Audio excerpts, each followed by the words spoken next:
The Hungarian Presidency of the Council of the European Union.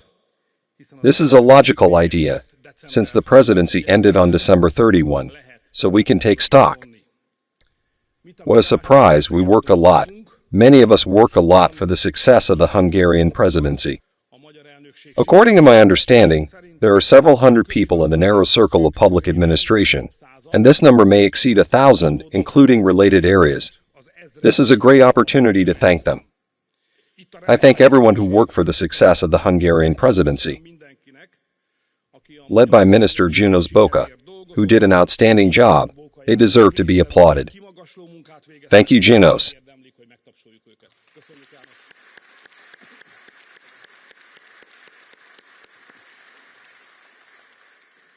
And those who worked against the success of the Hungarian presidency, because there were quite a few of them, may the devil take them. And those Hungarians who work against Hungarians on behalf of Brussels, may hell throw them into the deepest pit. To tell the truth, I have fulfilled the invitation, the evaluation that concluded the presidency. Because the Hungarian presidency did not end something, on the contrary, the Hungarian presidency is the beginning of something, the beginning of a new era. Of course, let's not fall into the mistake of the rooster, who believes that if it doesn't crow, then the sun doesn't rise, but let's not underestimate our performance either. These 6 months will go down in history books as the period in which Donald Trump and the European patriots began to transform the Western world. Therefore, it is worth talking about what this new era will be like. It is now generally accepted that we are living in the years of a world system change, the years of the rise of the East of Asia. The world order as we know it, the world order shaped and dominated by the West, or more precisely the Anglo-Saxons, is over. The world's dominant powers and centers of power are now shaping the new economic, political, and cultural frameworks in which we will presumably live for many decades.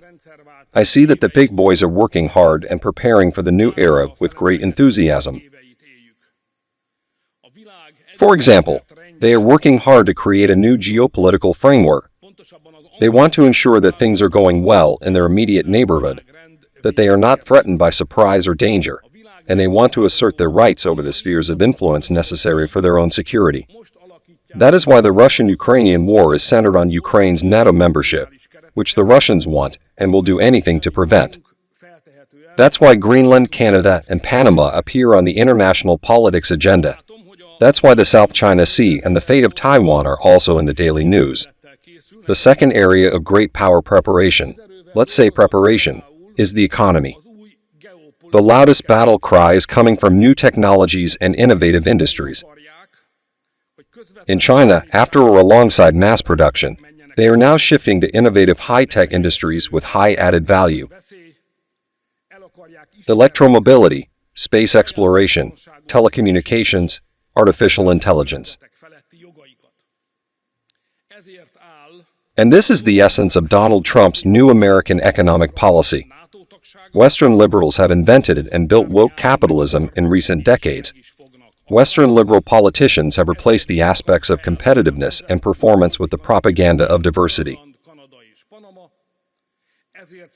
They have put the fact that they are on the right side of history, that they are the ones who are working for the right order of the world, ahead of competition and profit. True, they have eliminated economic growth. They have skyrocketed inflation. Their factories are closing down one after another, and wages have dropped alarmingly, but none of this matters. They may even have their entire economic system torn apart. The important thing is that they are good people who stand above the whole world with their moral standards.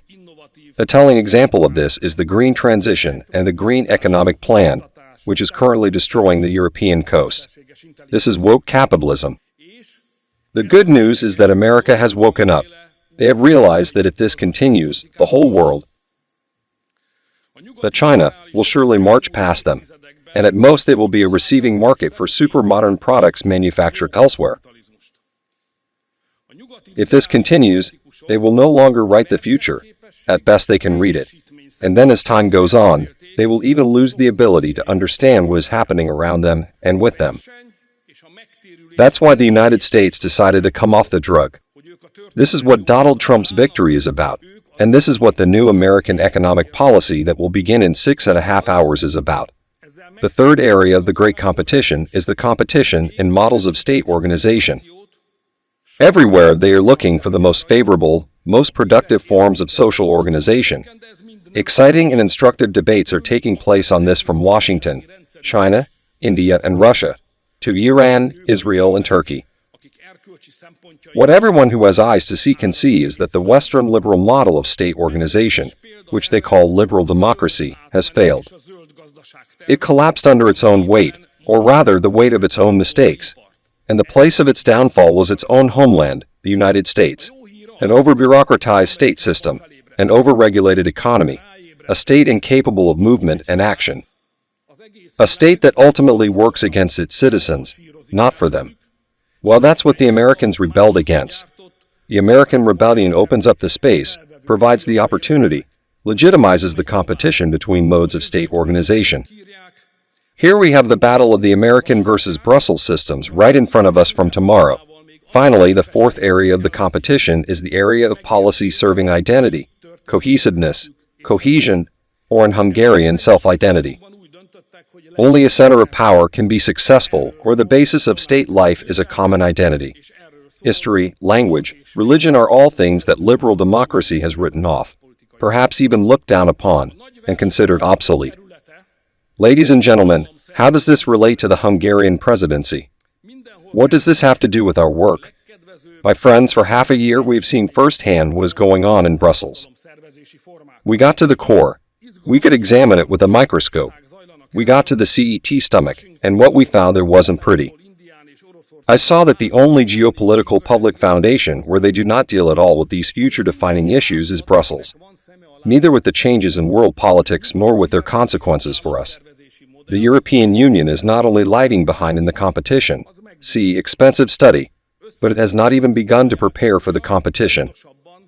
You are sitting comfortably in the dressing room, as if you are unaware that a decisive match is about to begin outside. If this continues, the Union will be eliminated from the competition, its economy will collapse, and its safe living conditions will disappear. Therefore, the European Union should come to its senses, but instead it is still in the process of awakening. It doesn't want peace, it forces war. It doesn't want border protection, it wants migrants. It doesn't protect families, it protects gender. He doesn't want affordable energy, he wants green politics. Our conscience is clear. We said it, we warned, we took on serious arguments. The Hungarian presidency said that war weakens Europe. We will suffer defeat. More precisely, we have already suffered defeat. This is not a football match. It is not a question of who is on whose side, who is cheering for whom. This is not a game, this is war, and the stakes are on us. If a war is fought on the European continent, we can only lose. All of us, not just Ukraine, which has already gone to war, but all European economies. Prices are skyrocketing. The Ukrainian front is eating up our money. Sanctions are eating away at our businesses, and energy prices are killing European companies that were competitive before the war. The Hungarian presidency raised the flag of peace, opened the door to a ceasefire of peace talks, started dialogue with the warring parties, and put pressure on European leaders to restart diplomacy and communication. Only in a war where the parties aim to destroy the other, there is no need for communication. But do we really believe that our soldiers will march under the flag of the European Union on Red Square in Moscow? If we do not believe this, then the diplomatic channels of negotiation must be kept open. We did this even though we could only do it on a national basis because of the majority of member states that oppose peace. But we persevered, and today we proudly hand over the peace taffeta to the new American government. Let's face it, this is more fitting for them, or more precisely, proportional to their scale.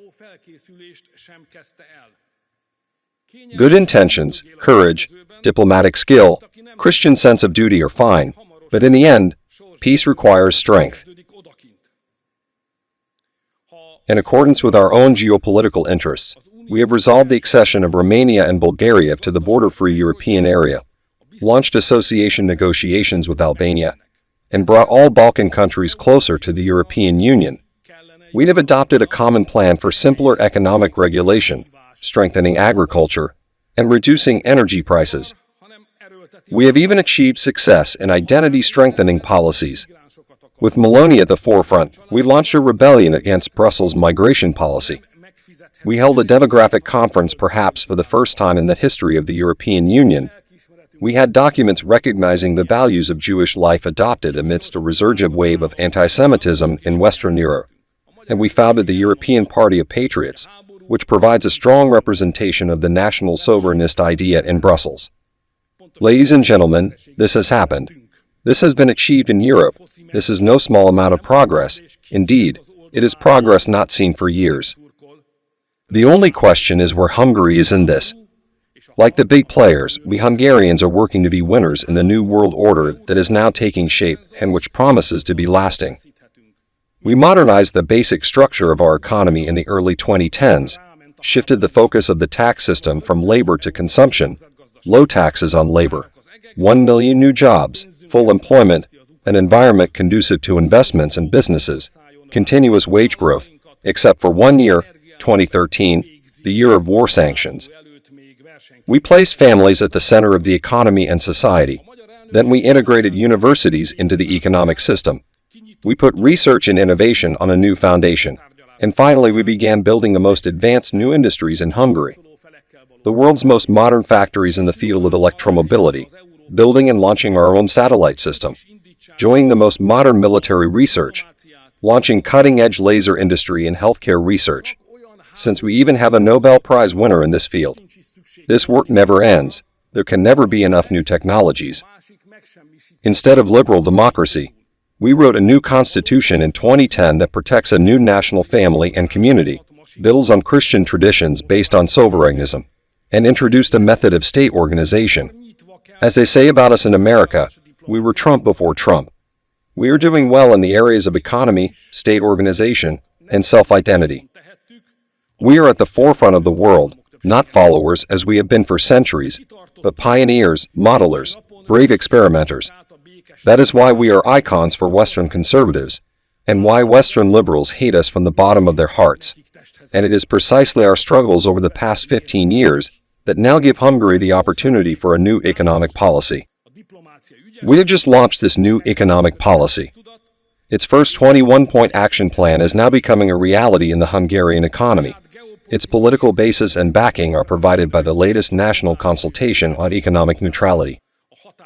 1,350,000 people participated in the consultation, and 95% of them supported the new economic policy being based on neutrality, economic neutrality. Here I must say a few words about economic neutrality in the European Union context. Liberals see the doctrine of economic neutrality as a political tactic that is more of a communication or a serious one, but does not touch on the essence, as some idea that does not penetrate to the deeper context of things.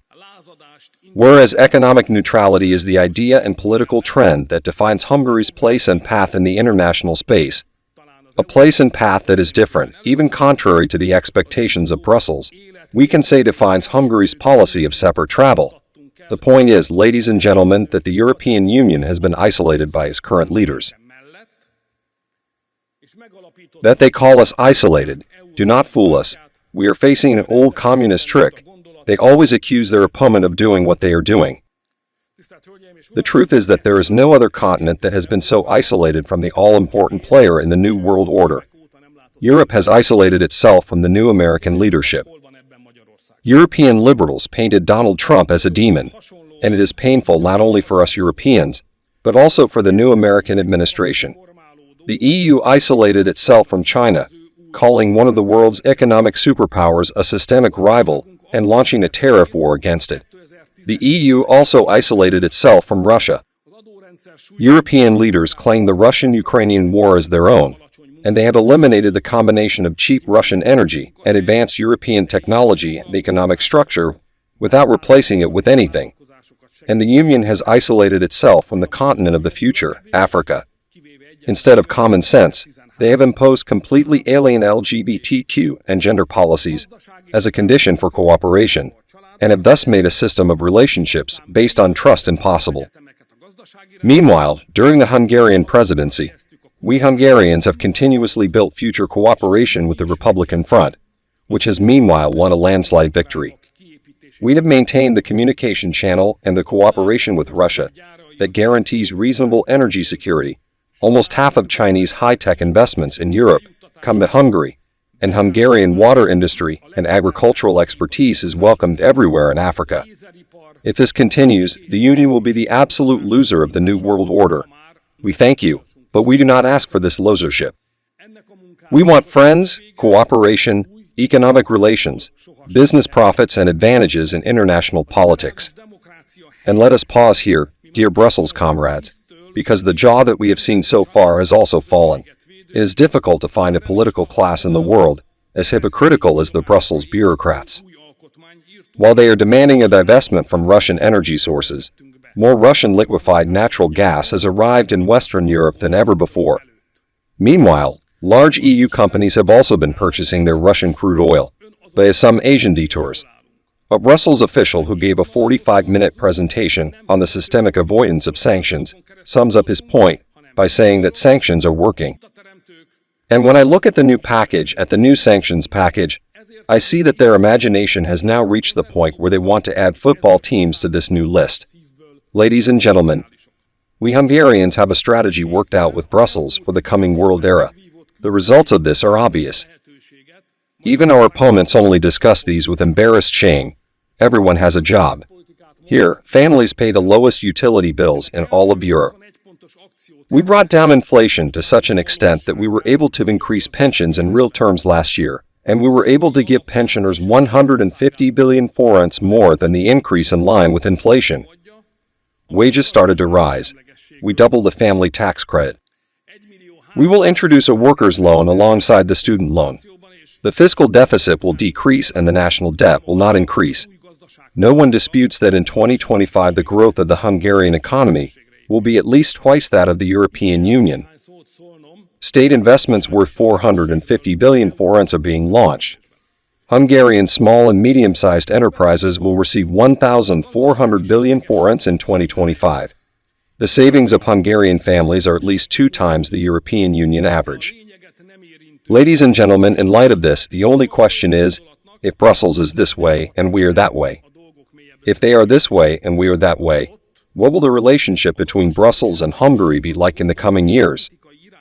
Our starting point is that the focus of the Hungarian presidency was not the EU presidency, but the Hungarian people. In the same way, we will shape the Brussels-Budapest relationship in the interests of the Hungarian people. What will happen cannot be derived from the interests of the European Union, but from Hungary's grand strategy. The starting question is this: are we interested in whether Europe, the European Union, is sick or healthy? We could say that if the Union is sick, then let it be sick, and Hungary be healthy. After all, we don't want to shape Europe. We just want to live our own lives the way we want, and we're only interested in making sure that no one else can thwart that. Cool. Sounds good, but unfortunately it's not that simple. Unfortunately, this approach will no longer be sustainable in 2025. First of all, because the content and quality of EU economic rules have an impact on the success of Hungarian economic actors. The effects of bad Brussels economic policy can be mitigated in Budapest, but cannot be completely eliminated. Moreover, there are also exclusive EU competences, such as trade and immigration policy, and these are important, even fundamental issues. So for Hungary, it is not indifferent whether the EU is sick or healthy. From the point of view of our own Hungarian successes, this is a boundary condition. And the Union is sick. The sick man of Europe today is the European Union. The symptoms are obvious, well-known, and subject to frequent and detailed analysis. Without going into details, it is enough to say that the Union is unable to guarantee the peace and security of Europe and its immediate neighborhood. Just think of the Russian-Ukrainian war. The Union is also unable to guarantee the prosperity of Europe. Just think of the Draghi report. The EU is not even able to stop illegal migration. The EU does not give European agriculture any perspective, and in fact, Ukraine's membership in the EU would ruin European farmers. The Hungarian presidency dealt with these issues openly, in clear, understandable language, and in a straightforward political style. However, there will be little debate, discussion, or deliberation in the future. It is a waste of words and time, because politics cannot be built on the understanding of the bureaucrats in Brussels. We knew this, and the presidency experiences confirmed it. They are unconvincing. Of course, the crisis situation of the Union did not develop overnight. We have been struggling with these problems for decades. This also raises the question of the responsibility of institutions and individuals. We are still talking about politics, but this is worth addressing in another presentation. What is important here and now is that the Union is piling up failure after failure, and in the meantime, the EU institutions are constantly getting stronger and are being reinforced through the acquisition of new powers. Let's look at the list. In 2000, we decided that by 2010, the European Union would be the most competitive knowledge-based economy in the world. This was the Lisbon strategy. We can see where we are. Then came the Europe 2020 strategy with specific development goals. It remained on paper. Then came the Green Transition Plan. It failed after 5 years. And lo and behold, instead of introspection, Brussels responded to the failure with more centralized policies and the withdrawal of member state powers. In parallel, obviously in the interest of the previous goal, Brussels is increasingly openly abusing its power, tying the member states in a knot with economic and financial constraints. There is pure retaliation and punishment here. In the case of Hungary, a conditionality procedure. But there are also complicated and more sophisticated tools and methods. I see it. With this half behind me, I can boldly say that in Brussels, they do not think at all that the European Union is sick. They think it works exactly as it should. I have to say that the goal of European integration today is integration itself. The right question is, or should be, whether common policies make member states more successful together than they would be separately or not. But for Brussels, the question is more how common policies contribute to the creation of a supranational bureaucracy. Now the question is how we Hungarians, seeing this, should react to this situation.